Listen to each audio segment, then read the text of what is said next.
Nuh'un gemisi. Hepimizin çocukluğundan bildiği o büyük, o ikonik hikaye değil mi? Yani binlerce yıldır insanlığın aklından çıkmıyor. Bir yanda büyük bir yıkım var, diğer yanda bir kurtuluş ve tabii ki ilahi bir müdahale. Peki ama bu kadim anlatının hani o yüzeyde gördüğümüzün altında aslında ne yatıyor? Gelin biraz derine inelim. İşte bakın Yaratılış kitabında aynen böyle diyor. Çünkü yeryüzünde soluk alan her canlıyı yok etmek için tufanı getirmek üzereyim. Düşünsenize bu sözlerin ağırlığını, yani anlatının ne kadar büyük ve ne kadar ciddi bir boyutta olduğunu daha en başından anlıyoruz. Bütün dünyayı sular altında bırakacak, aklın almayacağı bir felaketten bahsediyoruz. Peki işte o milyon dolarlık soru geliyor. Bu hikaye tarih mi, bir efsane mi, yoksa belki de ikisinin arasında bir yerlerde bambaşka bir şey mi? Hadi gelin bu sorunun peşine düşelim. Kanıtları masaya yatıracağız, antik metinlerin tozlu sayfalarını aralayacağız ve hatta evet, Türkiye'deki bazı çok ilginç jeolojik bulgulara yakından bakacağız. İlk durağımız batmaz bir hikaye. Gerçekten de öyle. Neden mi? Çünkü Nuh'un öyküsü sadece tek bir kültüre, tek bir inanca ait bir şey değil. Aksine dünyanın en büyük dinlerinden birkaçında kök salmış, sarsılmaz bir yere sahip. Düşünün bir, bu hikayeyi hem Yahudilerin Tevrat'ında, hem Hristiyanların Eski Ahidinde, hem de İslam'ın Kur'an-ı Kerim'inde buluyoruz. Bu hikayenin ne kadar geniş bir coğrafyaya ve ne kadar derin bir kültürel etkiye sahip olduğunun en net kanıtı. Hatta Kur'an'daki ifade çok çarpıcıdır. Nuh'un görevinin 1000 yıldan 50 yıl eksik sürdüğü söylenir. Yani 950 yıl. Bu nesiller boyu süren inanılmaz bir adanmışlıktan bahsediyoruz demek. Şimdi hikaye burada bitmiyor. Hatta daha da eskiye gidiyoruz çünkü bu anlatının kökleri inanın sandığımızdan çok daha derinlerdi. Kutsal kitaptan bile öncesine antik Mezopotamya'nın efsanelerine kadar uzanıyor. İşte bu tablo gerçekten çok ilginç. Gılgamış Destanı ve Yaratılış kitabını şöyle bir yan yana koyduğumuzda inanılmaz benzerlikler görüyoruz. Bakın her ikisinde de ne var? Tanrıların öfkesiyle gelen dev bir tufan, bir kahramanın gemi inşa etmesi ve canlıları kurtarması. Tabii ki detaylar farklı. Mesela Gılgamış'ta tanrılar insanların gürültüsünden rahatsız oluyor, Yaratılışta ise insanlık günahkar. Ama ana iskelet, yani hikayenin omurgası o kadar benziyor ki, işte bu yüzden birçok akademisyen yaratılış hikayesinin köklerini bu çok daha eski Mezopotamya mitlerinde arıyor. Peki, antik metinleri bir kenara bırakalım ve günümüze gelelim Gemeni'yi fiziksel olarak bulma çabalarına. Ve bu arayış rotamızı doğrudan Türkiye'ye çok ama çok merak uyandıran bir noktaya çevirmemize neden oluyor. Her şey 1950'lerde başlıyor. Ağrı Dağı yakınlarında bir çamur seli içinde havadan çekilen bir fotoğrafta alışılmadık tekne şeklinde bir oluşum fark ediliyor. Burası Durupınar mevki. İşte bu keşif fiziksel geminin bulunduğu yönündeki umutları bir anda yeniden alevlendiriyor. Düşünsenize binlerce yıllık bir efsane somut bir gerçekliğe dönüşebilir miydi? Ve kanıtlar gerçekten de ilk bakışta çok inandırıcı duruyordu. Bakın neler var. Şekil, tıpkı bir gemi gövdesi gibi aerodinamik. Kutsal kitapta verilen ölçüleri uyuyor, metal detektörüyle yapılan taramalarda yerin altında simetrik bir desenle dizilmiş 5000'den fazla metal cisim tespit ediliyor. Ve dahası 24 kilometre uzakta üzerinde delikler olan devasa çapa taşları bulunuyor. Yani David Fassold gibi araştırmacıların bu gerçek gemi olabilir demesi hiç de şaşırtıcı değil. Gizem iyice büyüyordu. Ama belki de en çarpıcı detay buydu. Ölçüler. 300'e 50 arşın. Yapının uzunluğu ve genişliği kutsal kitapta Nuh'a verilen o ilahi ölçülerle neredeyse birebir örtüşüyordu. Yani bu tesadüf olamaz dedirten türden inanılmaz bir detaydı. İşte tam bu noktada işin rengi değişiyor. Tüm bu heyecan verici iddialar, bu durum kanıtları bilimsel bir mikroskop altına alınıyor. Ve jeologlar sahneye çıktığında hikaye bambaşka bir yöne doğru gitmeye başlıyor. İlk iddia şuydu: bu yapıyı el yapımı demir destekler bir arada tutuyordu. Yani bu yapının insan eliyle yapıldığının en somut kanıtı olabilirdi. Araştırmacılar analiz ettikleri bir parçanın Nuh zamanındaki ustalar tarafından dövülmüş demir olduğuna inanıyorlardı. Peki bilimsel karar ne oldu? Tam tersi. Mikroskopik analizler bunun işlenmiş demir değil, doğal volkanik mineraller olan limonit ve magnetit olduğunu gösterdi. Şöyle düşünün, insan yapımı demir homojen, yani tek tip bir yapıda olurdu. Oysa incelenen örnek farklı minerallerin bir karışımıydı. Bu da onun tamamen doğal bir süreçle oluştuğunun kanıtıydı. Sıradaki iddia yapının malzemesiyle ilgiliydi. İddiaya göre yapı, kutsal kitapta adı geçen o efsanevi gopher ağacının taşlaşmış kalıntılarından yapılmıştı. Ve karar yine jeolojiden geldi ve yine bir hayal kırıklığı oldu. Taşlaşmış ahşap olduğu iddia edilen şeyin aslında kırışık desenli metamorfik bir kaya olduğu anlaşıldı.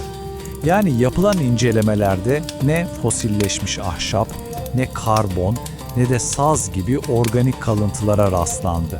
Kısacası teorinin bir kilit parçası daha böylece çökmüş oldu.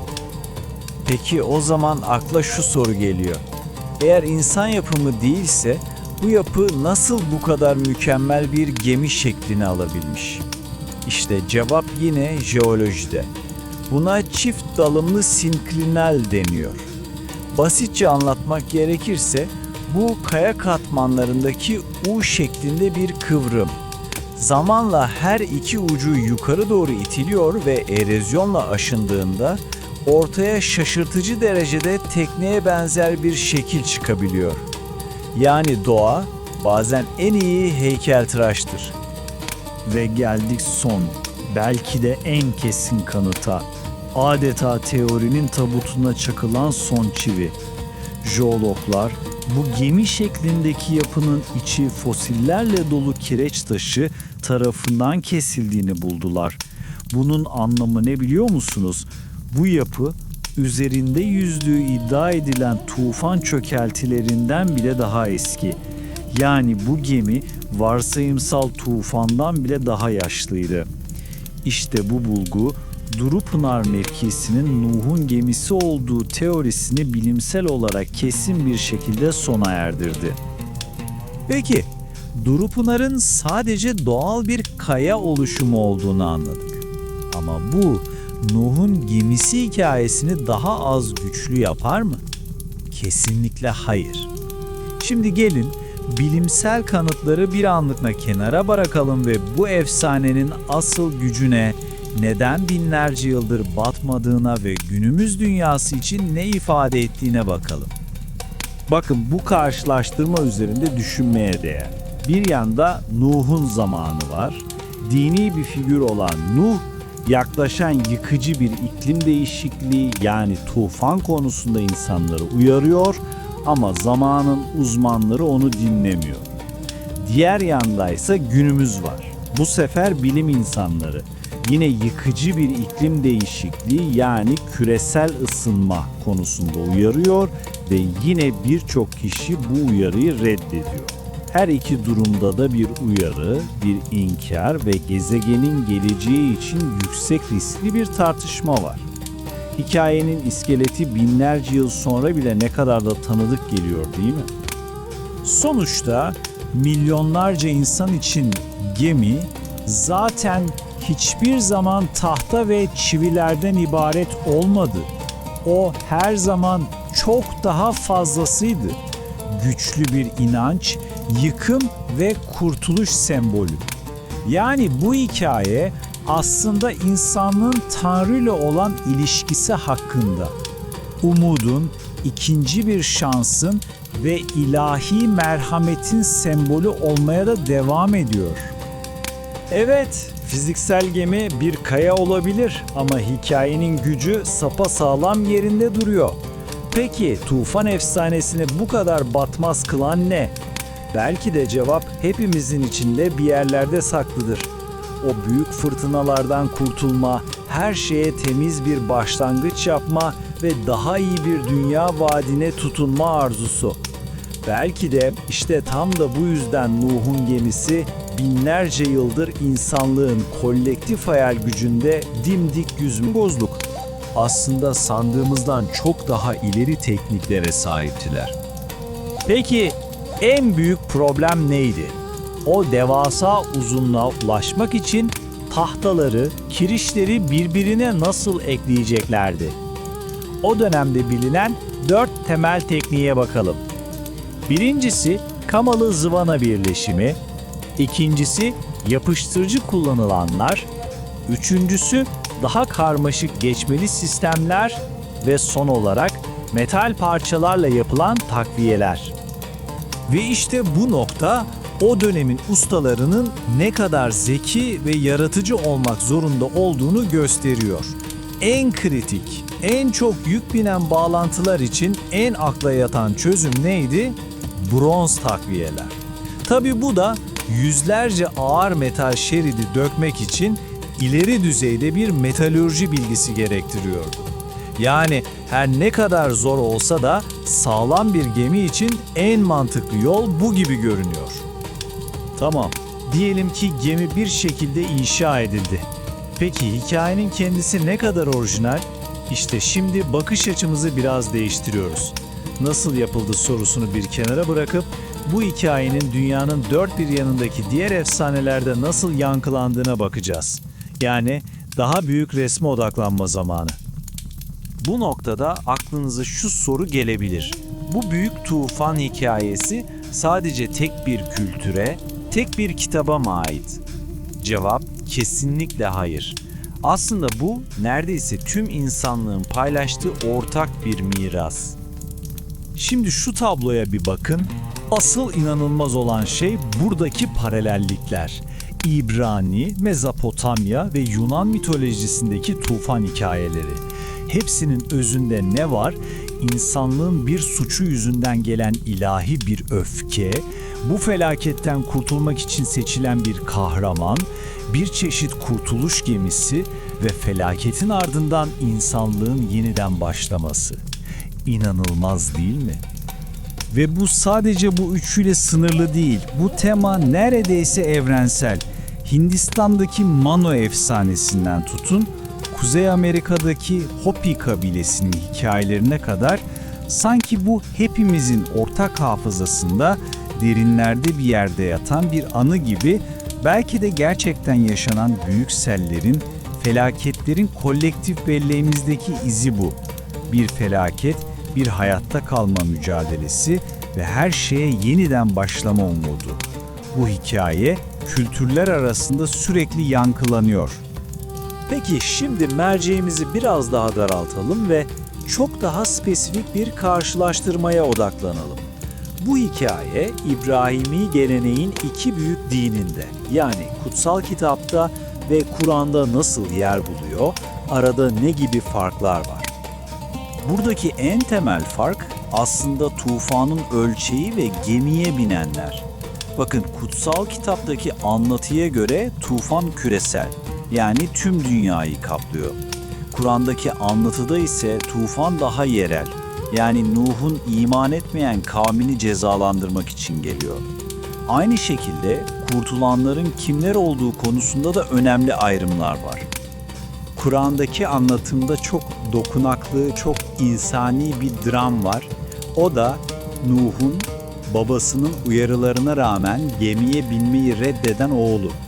Aralarındaki o diyalog, beni sudan bir dağı korur demesi ve dalgalar arasında kaybolması. Bu sadece o versiyona özgü çok trajik ve aynı zamanda çok güçlü bir mesaj içeren bir detay. İyi ama binlerce yıllık bu hikayenin bugün bizimle ne ilgisi var? Neden hala bu gemi efsanesini konuşuyoruz?